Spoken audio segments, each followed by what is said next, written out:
If you're serious about building a UV printing business, you can't rely on just one type of product. You need products that hit different price points and different types of customers.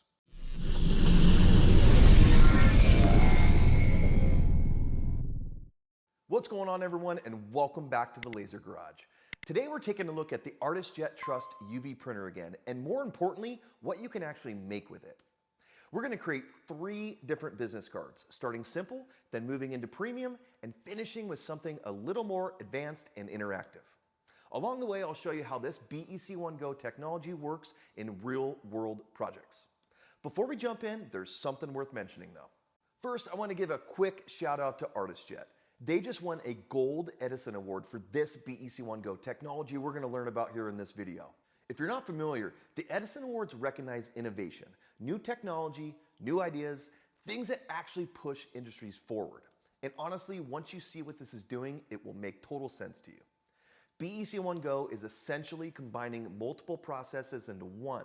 You're printing color, building up texture, even creating braille, all in a single workflow. So instead of running multiple passes or different machines, everything is handled in one system. That's what makes it powerful. Not just print quality, but efficiency and flexibility. It opens things up like ADA signage, premium products, and a lot of customization opportunities without adding complexity to your workflow. So yeah, pretty cool to see that get recognized. So let's put it to work. We'll start simple and build from there.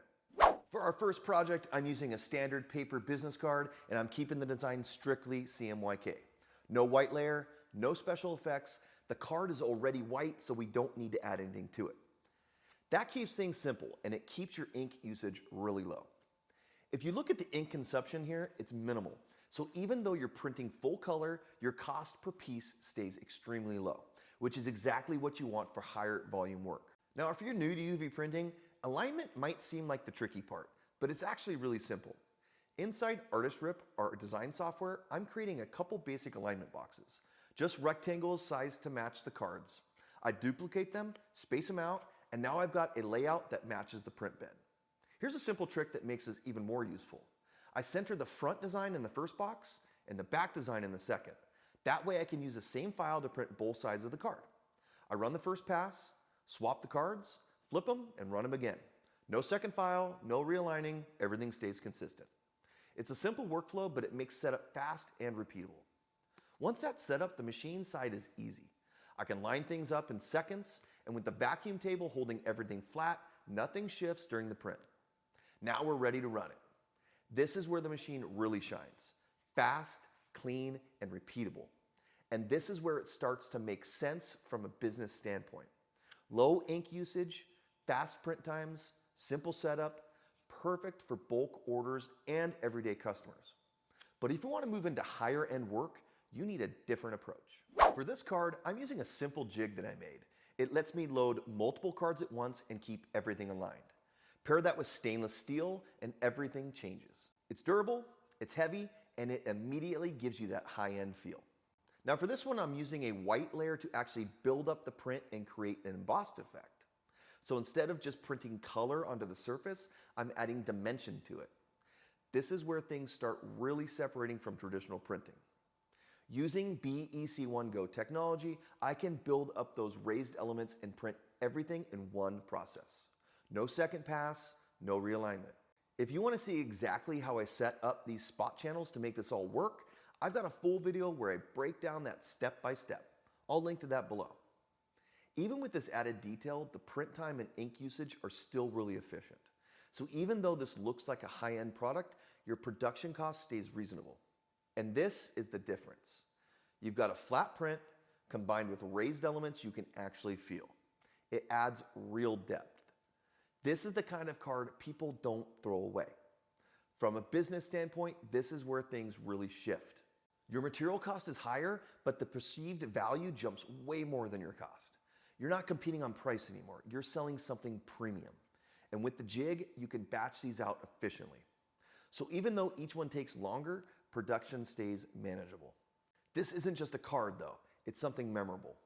All right, let's take this one step further.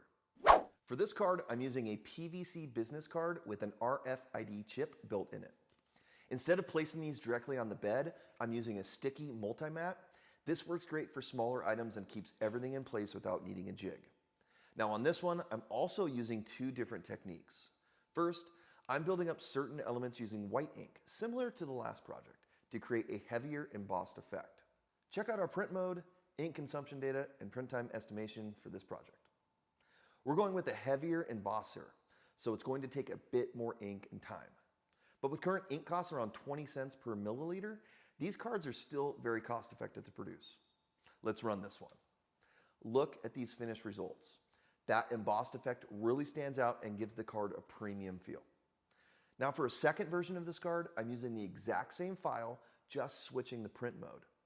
This time I'm building up the embossed layer using varnish instead of white ink. Now here's the details on the same design, just using varnish. Take a look at how that affects print time and ink usage. The varnish mixes with the color ink in this print mode, which allows you to build up an embossed effect without seeing that white layer underneath. So now you've got two different ways to create texture. One that's more bold and structural, and one more subtle and refined. And that flexibility is a big part of what makes this workflow so powerful. But the real value here isn't just how it looks. Now your business card isn't just seen, it's interactive. That's what turns this into more of an experience. From a business standpoint, this is a completely different category. You're not just selling a card, you're selling functionality. So pricing isn't even on the same category anymore. This becomes more of a tech product or a marketing tool. And the production side is still straightforward, so you're adding value without adding complexity. So now we've got three completely different cards. Same machine, three completely different products, three different price points. You've got your volume option, your premium product, and then something that's more of a tech-driven experience. Now, if you want to see even more of what this machine can do, check out my other videos featuring the ArtisJet Trust. I go deeper into different projects and workflow so you can really see how versatile it is. And make sure you're subscribed. I've got a lot more coming. I'll also have links in the description if you want to learn more about this machine. And in my next series of videos, I'm going to be diving into the basic functions of the Trust, how it works, how to get it set up, and how you can get up and running as a new user. So if you're thinking about getting into a serious UV printer, that series is going to be for you. And that's really the takeaway here. If you're building a UV printing business, it's not about one product. It's about building the right mix. And now you can probably see why something like BEC One Go is getting recognized. It's not just printing, it's opening up entirely new product categories.